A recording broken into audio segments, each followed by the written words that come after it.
The latest news, national issues, the political scene, and conversations with prominent personalities.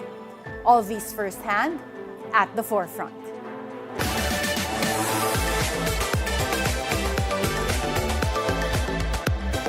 Good morning. I am Attorney Karen Jimeno. Framed as a David versus Goliath political fight, Las Piñas City Councilor Mark Anthony Santos is challenging Senator Cynthia Villar for the city's lone congressional seat in May. The race is fueled by allegations of tax delinquencies, political confrontations, and opposition to the vision for the city's future and economic growth. With power, influence, and decades of political dominance at stake, the upcoming election could reshape Las Piñas City's leadership. Will David succeed in ending the stronghold of the Goliaths of Las Piñas? Or will the Goliaths maintain their decades-long dominance? Joining us this morning at the BNC studio is Las Piñas City Councilor and now a representative aspirant, Mark Anthony Santos. Good morning, Consi Mark. Good morning, Attorney Karen. It's good to be here. Thank you for being here today. Consi Mark, you've been a city councilor for 7 years. Can you describe to us your leadership and governance style? Okay. 7th term, actually. So it's on my 26th year as a city councilor. I've been the chief of staff of Mayor Nene Aguilar. So basically, a councilor legislates local ordinances and resolutions. But parang multitasking kasi yung naging trabaho ko kay Mayor Nene Aguilar. At the same time, ako din yung naging chief of staff niya. So, yung lahat ng programs ni Mayor Nene, halos ako din yung kasama pag nag-i-implement ng mga programs before. So, yeah, so I meant to say 7-year term. So that's been Yes, right. 21 years 21, in yeah. service. Yeah. And what has been the biggest challenge you've faced as a public servant? Well, of course, yung socialized housing program namin, wherein nung panahon kasi ni Mayor Nene, galing po ako awardee ang Las Piñas eh. Mayor Nene was awarded Galing po ako Award for the socialized housing program wherein 27,000 families ang nabigyan ng decent homes during that time. And the problem, Attorney Karen, is, of course, pag may mga programs na ganyan, usually yung nagkakaroon ng mga migrants from the provinces, yung mga relatives nila. So up to now, yung pa rin ang problema namin. So kasi dumadami yung constituents. Dumadami, right? Oo. And then maganda kasi yung mga social program namin doon, like yung free hospitalization, wherein every citizens, voters ng Las Piñas can avail of the 30,000 free hospitalization program. They have this green card, kahit sino pwedeng mag-avail nun in a private hospitals in Las Piñas. So, yon ang ipinupush ko ngayon, yung socialized housing program, kasama na yung 4PH ng DSUD, ng NHA. So, we're still trying to push for that one. So would you say the biggest challenge would be the resources to Right. meet lahat ng pangangailangan sa Las Piñas? And now you're running as Congress. Hindi ka ba natakot na tapatan si Senator Cynthia Villar? Natakot? Hindi siguro kasi pag ang pinaglalaban mo tama, hindi ka naman dapat matakot. At ako, I do feel na it's about time na kailangan na ng pagbabago sa City of Las Piñas. And of course, siyempre, my opponent belongs to the richest family in the Philippines. But during the last local elections, May 2022 local elections, as an independent candidate, it's the first time in the history, in the political history ng Las Piñas, that an independent candidate topped the position for councilor in the 1st district. So would you say up to now that you're running for Congress in the district in Las Piñas, that you're still an independent candidate, or are you allied with the Aguilars? I'm an independent candidate. I have no party, but I'm allied with the Aguilars because my former boss was the father of Vice Mayor April Aguilar, who is running for the mayorship of the city. Kung hindi ka ba allied sa mga Aguilars, magkakaroon ka pa rin ng lakas ng loob na tumakbo for this position in Congress? Siguro magdadalawang isip ako kung hindi ako allied sa mga Aguilar.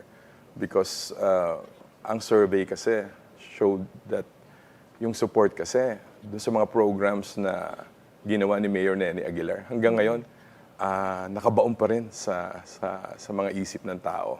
Yung mga libreng ospital, scholarship programs. So, yung legacy ni Mayor Nene still lives on eh. And paano naman related itong si Mayor Nene Aguilar kay Senator Cynthia? Senator Cynthia is the sister, the youngest sister of Mayor Nene Aguilar. So magkaamag-anak din sila. Pero may pinagkaiba ba sila in terms of one, alliance, and then yung pagpapatakbo rin sa Las Piñas? Meron bang past history rin na participation si Senator Cynthia dito sa Las Piñas? I think ang relationship naman was Mayor Nene, siya yung in charge of the local governance. And the family of Senator, sa national scene sila siguro, yung congressman, senator. But when Mayor Nene died, nag-iba na yung plano nila. So they want to take over Las Piñas. Dapat ang narinig namin before is tatakbo dapat si Senator Cynthia for a local position as mayor. Anong nangyari? Bakit biglang ngayon kayong dalawa ang nagtapat sa Congress? Anyway, the survey showed that she only got about mga 11% dun sa survey that was conducted on our part. And then And this was a survey last year, 2024? Yes, I think about June or July. And then the niece, yung anak ni Mayor Nene, got almost 71% during that time. And I think she maintained that during the recent January 23 to 28 survey. And ngayong natatakbo ka for Congress against Senator Cynthia Villar, there were issues before na nagkaroon daw kayo ng alitan. Can you describe to us, ano ba itong alitan na ito?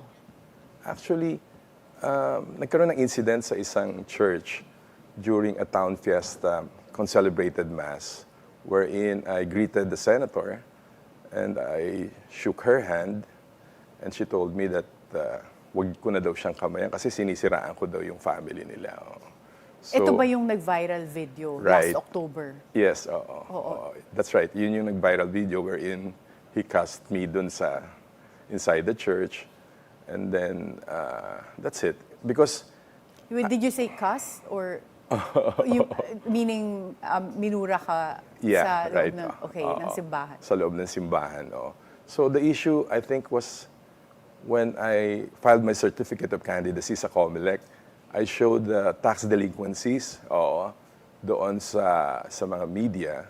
And I told the media, people interviewing me, na they don't have the moral ascendancy and the moral authority to lead or to represent the city. Because number one, imagine the richest family for the last 14 years, nagbayad sila last November 2023 lang. And I think a public official, not only the Villars, kailangan, ikaw yung model di ba? Public servant So how can you expect people to follow the law if kung ikaw mismo ang nagba-violate ng law or you're not following the law?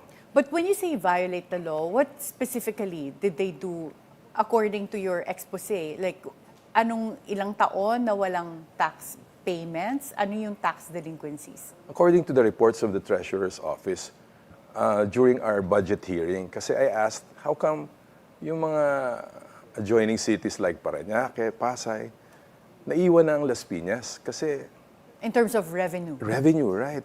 Pati sa tax collection. So, lumabas dun sa list ng mga delinquent taxpayers, yung different companies owned by the Villar family. So, anong mga companies po ba ito? Is it real estate or anong type of companies? Different companies like yung Brittany Corporation, yung Villar Sipag Tiyaga Center, I think Evia, some of the properties there. So, siguro mga 4 or 5 companies na delinquent for the last 14 years. So they are classified, officially classified as delinquent. Magkano po yung nakikita nyo? Is it correct? Tama po ba na officially classified sila as delinquent in Las Piñas City? Yes, before they made the payment last November 2023. So they were listed. Mga 213 million yon pesos. And the local government only collected for the last 5 years. Kasi sa local government code, yun lang ang pwede mong kolektahin kung hindi mo na-collecta yung more than 5 years. So you're saying na 5 years ang nakolekta, pero merong mga delinquent na hindi na bayarang tax payments dapat? More than 5 years. More than 5 years, yes, na hindi na... Na-waive na bali yun, parang ganun yung lumabas doon because dapat na-collecta yun for the last. So how many years are we talking about in terms of non-payment of taxes? Total of mga maximum 14 years. So, yung non-payment nila. And then, meron pa silang balance yata na more than 80 billion, including the surcharges and penalties. But I think with the recent amnesty law signed by the President, bababa na lang siguro ng mga about 55 to 60 million na lang yung babayaran. And up to now, as of yesterday, I was asking the Office of the Treasurer, meron pa silang balance na more than 80 million, including the surcharges and penalties. So up to now, Excuse me. would you say that the status of those companies ng mga Villar are still delinquent? Not anymore. Not because anymore kasi nabayaran na nila. Pero may balance pa. Yung isa na lang ang delinquent doon, bali yung The Mela Hotel, na I think they changed the name already. So, yun na lang may balance na more than 80 million pesos pa. Nagkaroon ka ba ng encounter or sagutan with any of the other members of the Villar family? We have, for example, Congresswoman Camille, Senator Mark, that are also in politics. Meron ba kayong mga similar encounters sa kanila? Wala naman kaming incident or encounters with Senator Mark or Congresswoman Camilo. Actually, I have no personal issues against them. It's just that I'm just fighting for what is right. Kung ano lang yung tama. And yung, of course, kasi ang mabigat kasi, Atty. Karen, when politicians or leaders or public servants may conflict of interest, yun ang nakikita ko eh. And then marami din sa Las Piñas, yung survey na lumabas, na ganun din yung mga issues. What do you mean by conflict of interest? Of course, conflict of interest, for example, if you are a congressman or a senator, di ba may mga projects from the national government. Kung ikaw may lupa, syempre, ang ginagawa nila, nagpapagawa sila ng mga kalsada papunta dun sa mga properties nila. Even yung accessibility, imagine, if you buy a property worth about 2,000 to 3,000, pag nilagyan mo ng kalsada and access to national road, it will triple or double the value of the property. Yun na nangyayari. And then for the last decades, talaga namang kitang-kita rin kung saan yung mga kalsada na ginawa nila. And then, of course, if you are a businessman, you have to protect your business. So pag ikaw politician, you're using your position.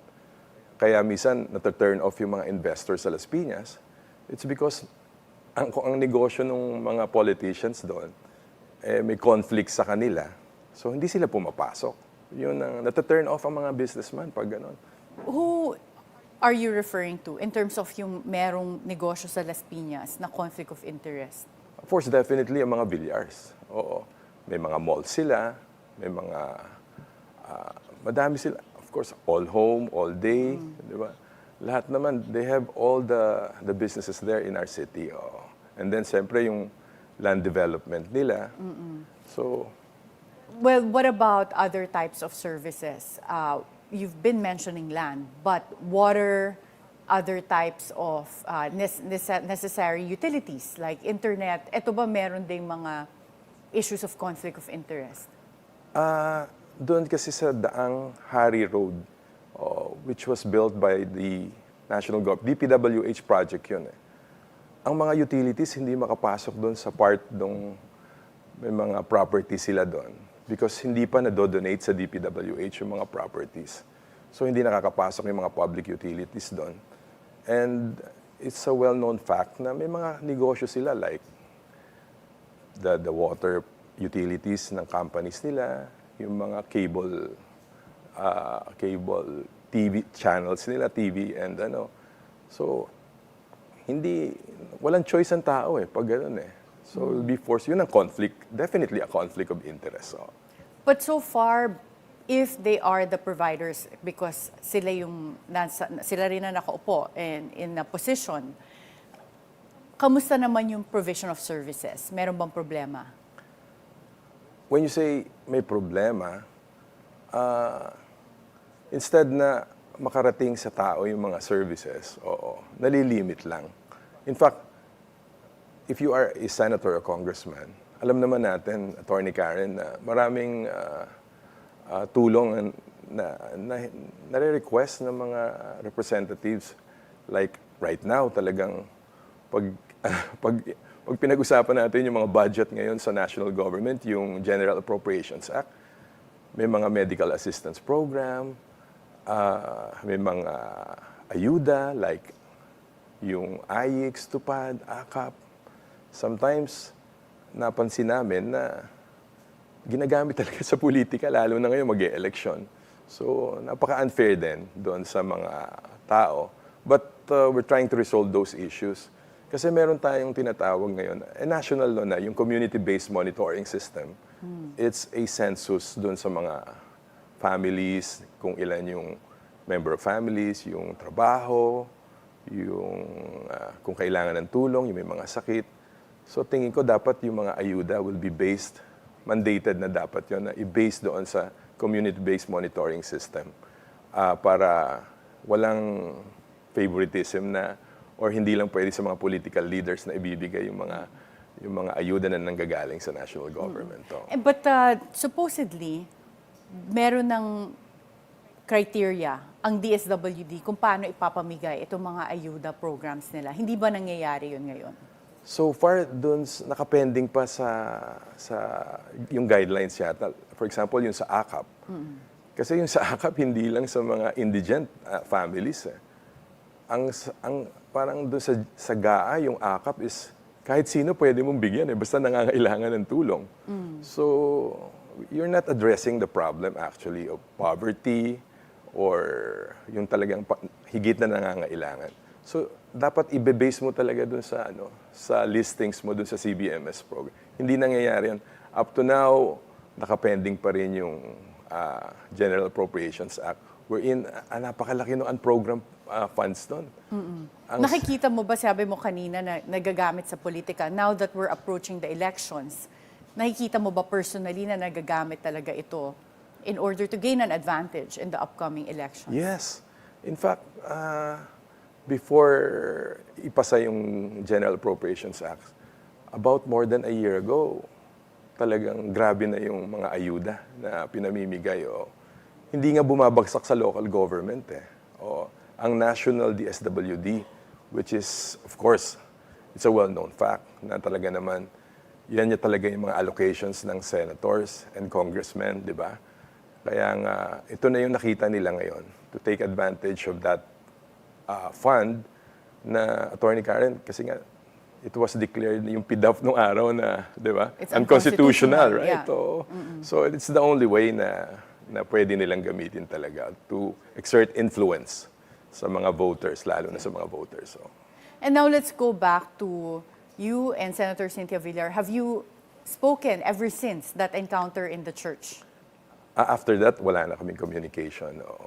But ikaw personally, are you pursuing any claims or tinutulungan mo ba yung City of Las Piñas na makakolekta doon pa sa balance? Ano ba yung naging effect nitong tax delinquency on Las Piñas City? Actually, ang laki nung effect nung nagbayad na sila.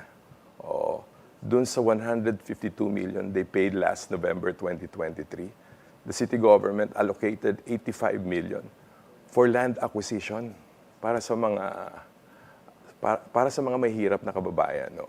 Kasi what happened was, during President Marcos' time, yung pondo ng Social Housing Finance Corporation, medyo nailipat doon sa 4PH, sa pambansang pabahay. So we have programs sa Las Piñas na hindi pa natatapos yung aming community mortgage program. So ang gagawin ngayon ng city government, actually the city council already approved the authority for Mayor Aguilar for the land acquisition of 2 community mortgage programs na hindi natuloy. So ang maganda nun, babayaran muna ng city government yung properties and then huhulog-hulugan ng mga kababayan namin, ng mga beneficiaries sa hindi natuloy na CMP program for the next 10 years nang walang interest. And then ita-transfer sa kanila yung property. Would you say that the Villar companies in Las Piñas, if they had been paying their taxes before, would have been the largest taxpayer? You'll be surprised, Atty. Karen, kasi dun sa latest top taxpayers ng Las Piñas, sa listings, parang sa top 5 wala sila or top 10 eh. Ang number 1 taxpayer namin, if I may, with your permission, yung Shoemart eh. And then may bago kaming isang retail company, yung Landers, na isa lang ang branch sa Las Piñas. Number 2 or number 3 yata sila eh. So yung family, yung opponent ng family, yung mga businesses nila, ang dami nilang malls doon. And so we have to look into their business taxes also, siguro. If they were not able to pay for the last 14 years, yung mga real property tax nila, I think mag-iisip din ako kung if they're paying the right business taxes sa Las Piñas. So. What was the response of the Villar Group in terms of their supposed tax delinquencies? Actually, they wrote a letter asking for amnesty during that time when I exposed their delinquencies. And the city council denied their request. So they were forced to pay with penalties and surcharges. Yun nga lang, 5 years na lang, hindi na 14 years. So, Atty. Karen. Kung 14 years yung sinasabi mo naging tax delinquency, bakit from before pa lang walang pumuna or sumita sa Villar Group? But before you answer that question, let's take a short break. At the Forefront, we'll be right back.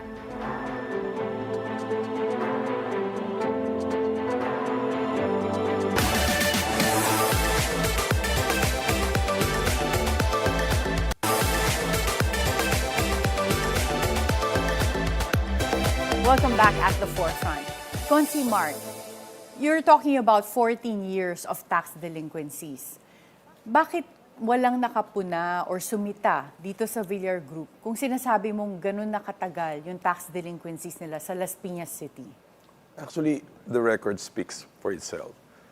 They were given notices by the city treasurer for the last 14 years. And nagkaroon lang kami ng problema doon sa pag-auction yan. Kasi during the last auction, may mga properties pa na hindi na i-transfer. So, na-overlook na rin siguro because of that, during that time, nagka-problema din sa auction. Pero under the local government code, talagang kailangan mong i-levy din yung mga properties nila, i-auction if they will not pay siguro for the notices na bibigay mo sa kanila. Yeah. Yes, there are remedies under the law. Right. Pagka delinquent na. So why did not the city government not undertake those remedies? Actually, sa local government code, may civil and administrative remedies.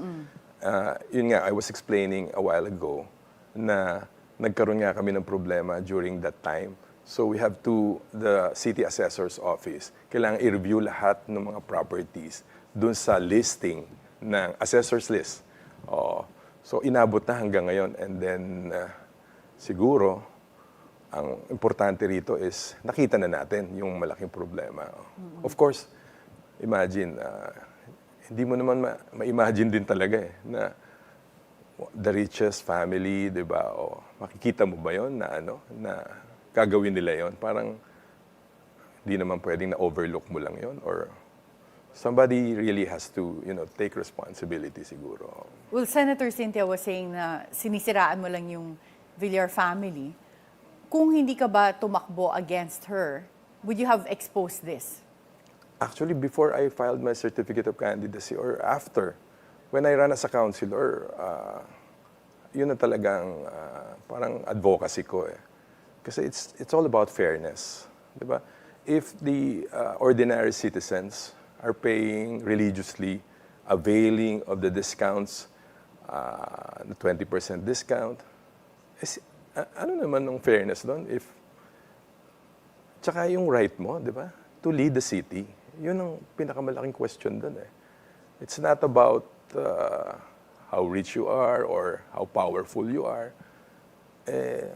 Kailangan itama naman natin. Siguro pag upo ko pa lang, wala pa akong planong tumakbo.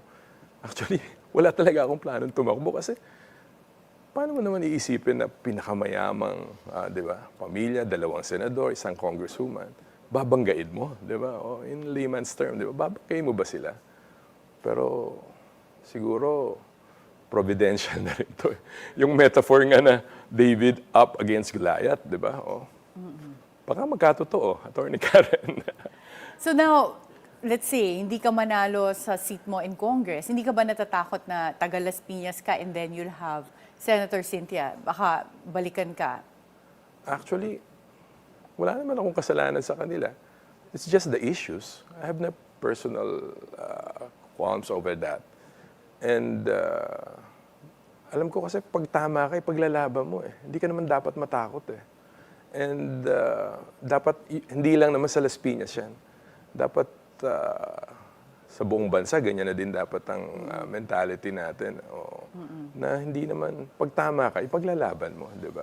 But in the past, kanina you mentioned some issues as well with the alignment of some infrastructure projects that don't serve the needs of Las Piñas because it favors some of the interests of the Villar Group. Nung time ba na yun, wala kayong ginawa rin, kayo as city councilors, in order to raise questions pagka meron kayong nakikitang hindi according to the best interests of Las Piñas? Well, Atty. Karen, isa sa mga malaking problema na Las Piñas is the traffic problem. So, malaking bagay yung LRT1 extension project na wherein na I think ang kailangan talaga ng bansa natin ngayon is mass transportation. Because pag tiningnan mo, wala namang law na prohibits or limits buying vehicles, unlike Singapore, di ba? Dito sa atin, 5,000 pesos lang, makakabili ka na ng motor eh. So, ang arterial road ng Las Piñas, yung Alabang-Zapote Road, isa lang naman yon that trajects from Zapote all the way to Alabang. And yung volume ng traffic, talagang laking problema sa Las Piñas ngayon. And yung LRT1 extension will siguro alleviate the traffic congestion dun sa lugar namin. Ang problema, ang sinasabi ng DOTR, may right-of-way issues daw. Kasi recently, the President inaugurated the station dun sa SM Sucat, o Parañaque. The LRT extension will extend up to Bacoor, Cavite, sa Niog. And yung sa Las Piñas Station, when LRTA presented to us, kasi meron ng nabiling lupa doon na expropriate na para doon sa station sa Las Piñas. Ang problema, parang nagpagawa ng flyover doon ang DPWH along C5 extension na nauna naman yung LRT project doon. Nagtataka ako, bakit nagpagawa ng flyover doon? Alam naman nila na doon dadaan sa gitna ng C5 road yung LRT at yung alignment ng LRT. So, kaya nga nagkaroon ng ng issue doon. Kasi si Secretary Mark Villar, during his time, ang DPWH Secretary. So, ang proposal actually ng LRT is ilipat yung station doon sa tapat ng mall ng isa sa mga pag-aari ng mga Villar. And we opposed it. In fact, we had a resolution signed by the City Council and the Mayor and the Vice Mayor na binigay namin sa DOTR. Now we are opposing that because yung accessibility noon sa public transportation, yung buses, jeepneys, and all other public transport. Sorry, just to go back, kailan nyo inoppose ito? Bago pa magawa yung flyover? Actually, parang before or close lang. Kasi hindi namin alam na gagawa ng flyover eh. Oo.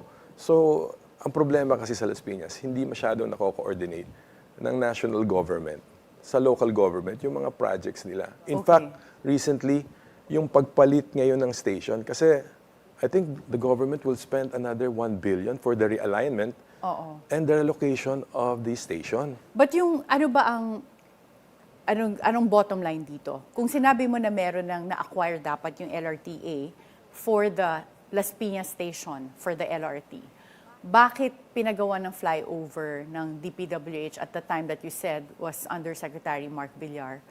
Ano ba yung bottom line? Where do they want that LRT station to go? To their instead? property. Yun talaga ang bottom line doon. Yun ang nakikita ko. Pero hindi pa rin pumayag ang LRT. Kasi nga, napakalapit nung station na pinopropose nung mga influential people, di ba? Na malulugi din siguro yung LRT. So, ang nangyari ngayon, yung right of way, recently, mga a week ago, may pumunta sa akin 23 families na doon na daw ilalagay yung station nila. Doon sa properties nila. So, i-expropriate daw yon, inofera na sila na para umalis doon sa lugar na yon. Which is, dapat hindi na sana pinaalis yung mga tao na yon. Kasi almost a walk away lang doon sa, a block away lang doon sa original na station. So, the people will be paying 1 billion pesos for their alignment and the redesign of that just to accommodate sana paglipat ng station doon sa property nila. So you mean that would be shouldered by LRT, the LRT company? Or will it be shouldered by the taxpayers? Taxpayers kasi may sovereign guarantee ang government sa LRT project na to. Kaya dapat tayong magreklamo Bakit ginawa yon? So ngayon, ano na ang status?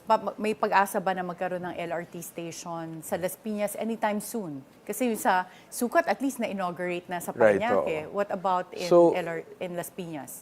Siguro kailangan ma-resolve muna yung right-of-way issues. And then at the same time, matapos yung realignment and redesign.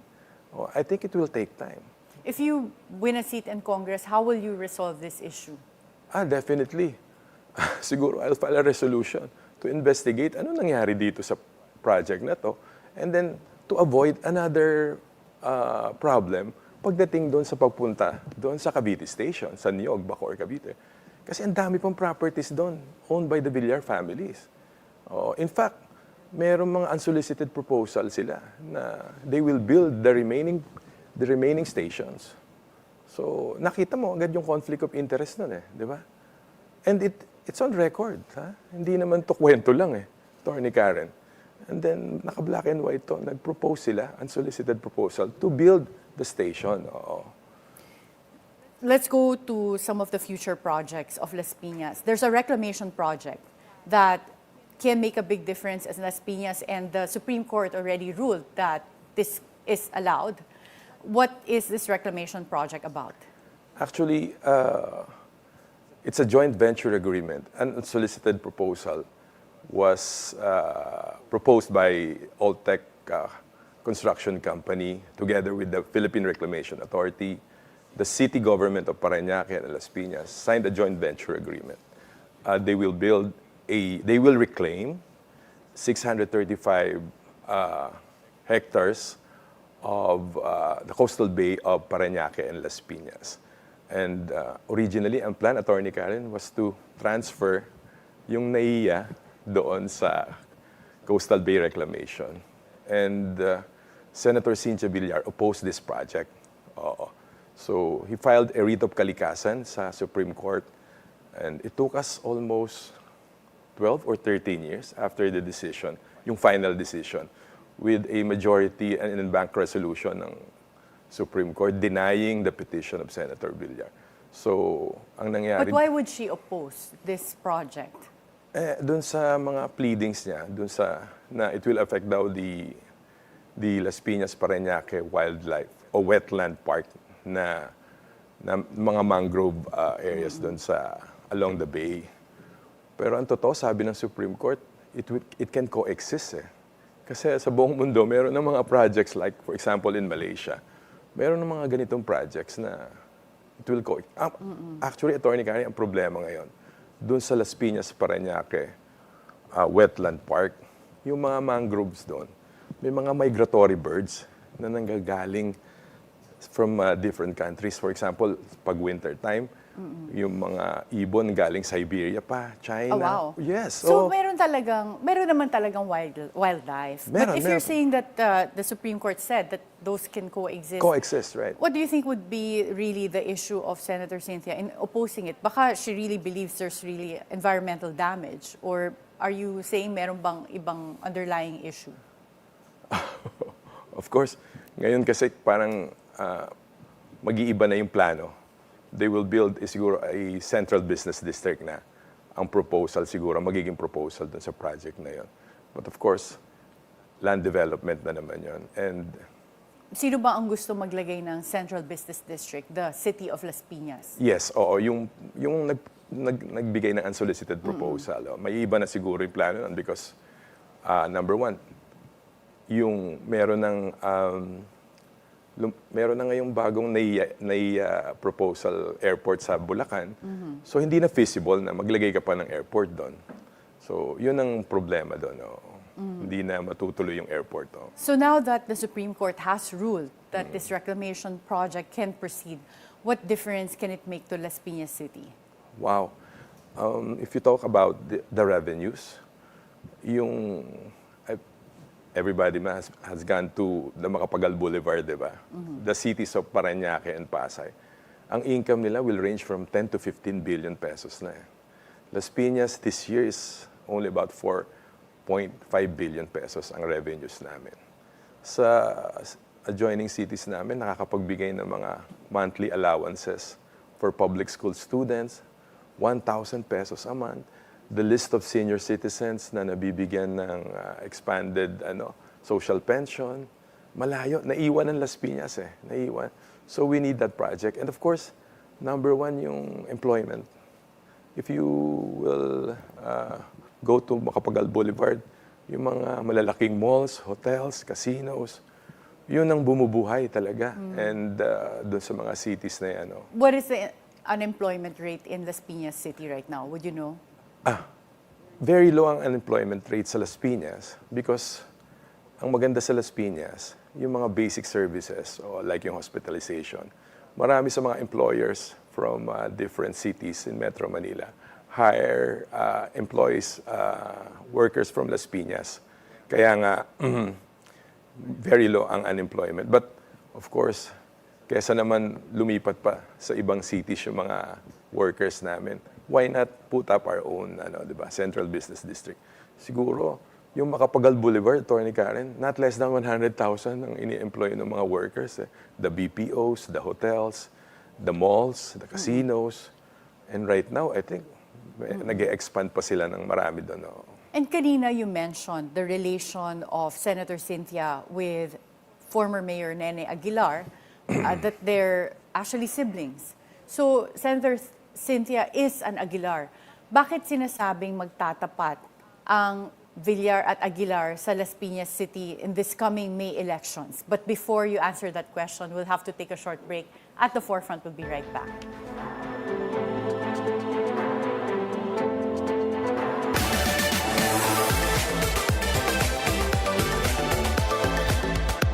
Good evening, I'm Pinky Webb. Tonight we ask the questions, we tackle the issues, we clarify matters. How about the voucher program first? So, what's your coordination with the local government unit? What is the problem in our education system? It might be a little hard to monitor this, but there has to be ways. Why do you think the president had this particular stance? Impeachment is not a people's issue. Pinky Webb is always on point. Good morning, I'm Mikey Oreta and you're watching Business 360, where we break down the numbers, connect the dots, and give you the developments and the insights you need to navigate, adapt, and lead. Some good news for the economy. The Philippine financial system's resources continue to grow. Thousands gather in Washington to protest massive government reforms under President Donald Trump. Airfares are set to rise in March, but by how much? And that's it for Business 360. I'm Mikey Oreta. Keep it here on BNC, the Bilyonaryo News Channel. Ito po si Father Nono. Ako po si Father Fiel Pareha. Ako si Risa Singson Kaupeng. Kape at pandasal na po tayo. Ito po si Cardinal Chito Tagli.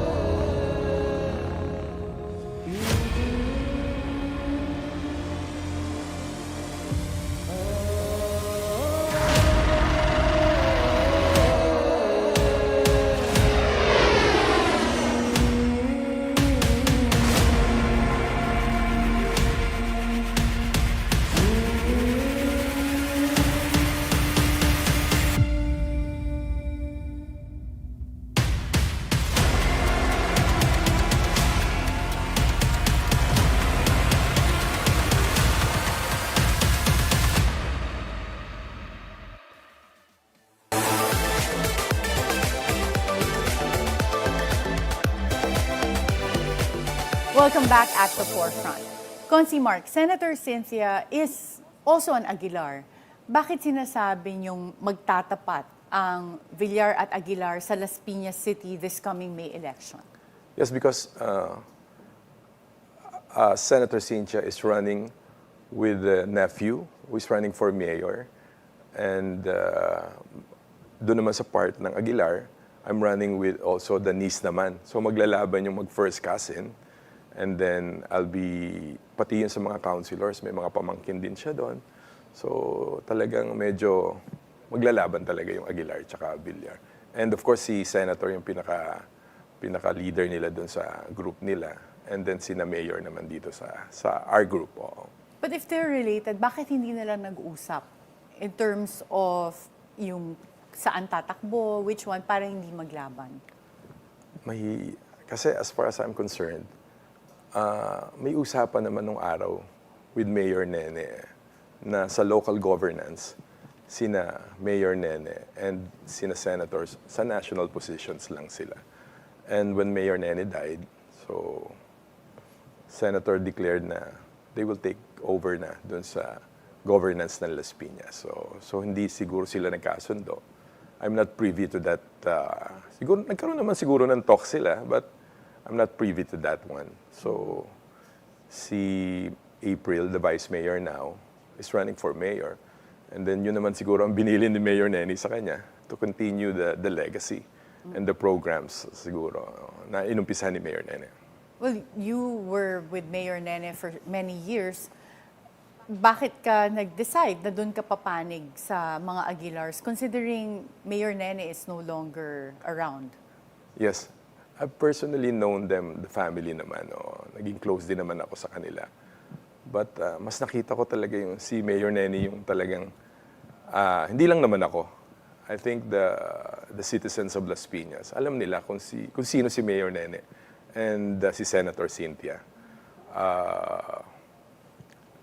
Recently nga dun sa survey, yung performance rating, tsaka yung mga satisfaction rating ni Mayor Mel and ni Vice Mayor April, napakataas talaga. Bakit?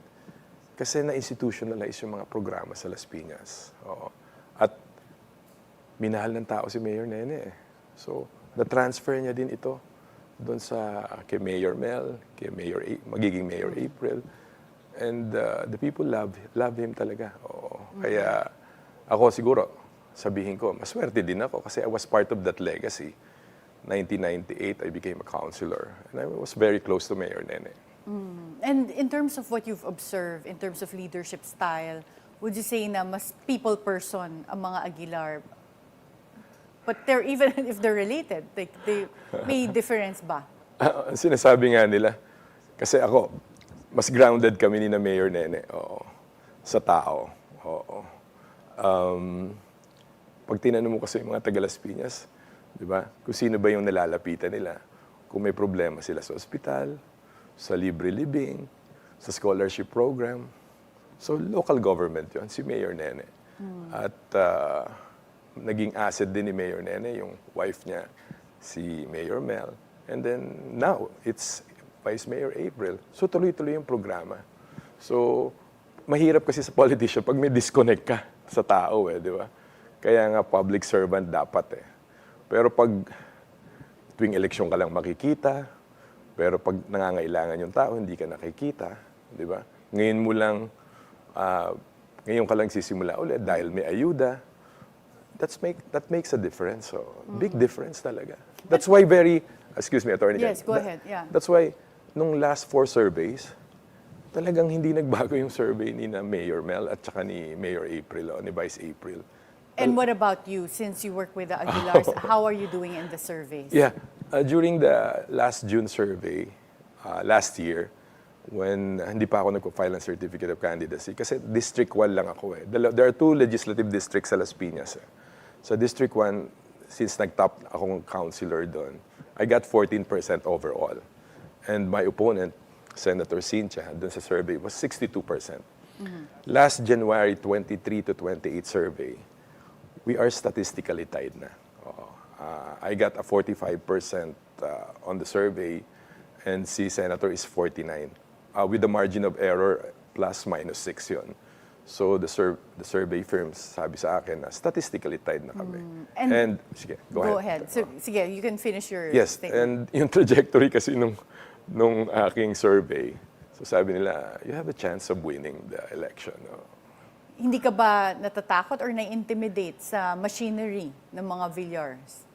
Hindi naman siguro kasi, alam mo, natatawa nga, pag pumunta ka sa Las Piñas, sa Atty. Karen ngayon, parang punong-puno ng mga tarps eh. Di ba? Oh. In fact, madami ng violation nga doon sa mga posting ng posters. But I think the people, ang magde-decide ng election, hindi naman yung tarps eh. At saka yung mga posters. Alam nila yung, of course, yung track record mo, di ba? Kung paano ka nagserbisyo sa tao. Hindi naman paramihan ng pera yan. Di ba? Oh. So I think I'm pretty confident na kaya. Hindi ba talaga paramihan ng pera? Walang issues on vote buying or other concerns? Of course, definitely. Pag marami kang pera, talagang pwede mong gamitin for vote buying. But, kasi sinasabi sa akin ng mga tao, Konsi, yung mga ayuda, tatanggapin lang namin. Pero iboboto namin yung tamang kandidato. So there at least that consciousness among Las Piñas constituents that Yes, they know what they want and what to choose. Yes, kasi mataas na yung awareness eh. Malaking bagay, Atty. Karen, yung social media. Because yung awareness tumaas eh. Nung araw, hindi naman nila alam yung mga issues eh. Kaya nga, I'm pretty confident talaga na nailabas ko yung mga issues. And then, kung ang sabi kasi nila, naninira lang daw ako. Pero kung naninira ako, dapat pinailan na nila ako ng cyber libel, di ba? Or libel, di ba? Well, as you said earlier, whatever issues you're raising are in black and white. So Yes. meron kang matuturo na ebidensya ba? Okay. And let's talk about your platform. So what are your plans for Las Piñas City? Platform for governance, of course, number one, as a chairman of Housing and Land Use, pinupush ko talaga yung socialized housing program namin. There are about 20,000 more families. Eh. Ang nangyari kasi, like yung mga projects ng DPWH, I think they had this river drive kasi, wherein 4 billion budget was allocated. And lahat ng mga na-relocate sa 13 Martires and na Cavite, bumabalik din sa Las Piñas. Why? Atty. Karen, walang trabaho. Tapos yung pamasahe papunta sa trabaho nila, more than 400 pesos. Kung minimum wage earner ka, wala na matitira. Yung services na binibigay ng Las Piñas, like yung free hospitalization, yung scholarship program, wala lahat dun eh. Oo.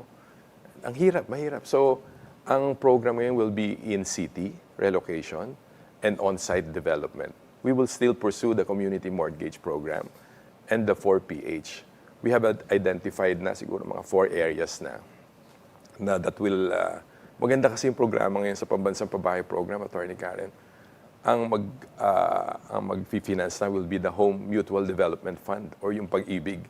So, ang priority will be, of course, yung mga walang pabahay, decent housing, and then yung mga minimum wage earners. Atty. Karen, ang gagawa ng mga mid-rise and high-rise condominiums, ang magiging cost lang ng isang unit, mga 27.7 square meter, will be about 1.6 million pesos lang. And bakit 1.6 million? Kasi pag bumili ka sa ng mga condominiums, mga 5 to 6 million na ngayon. Oo. Pero so ito, talagang affordable housing ito. Why? And you can use yung pag-ibig as a way to pay. And then, ang pinakamaganda, ang ginawa ng presidente, sinubsidize na yung interest.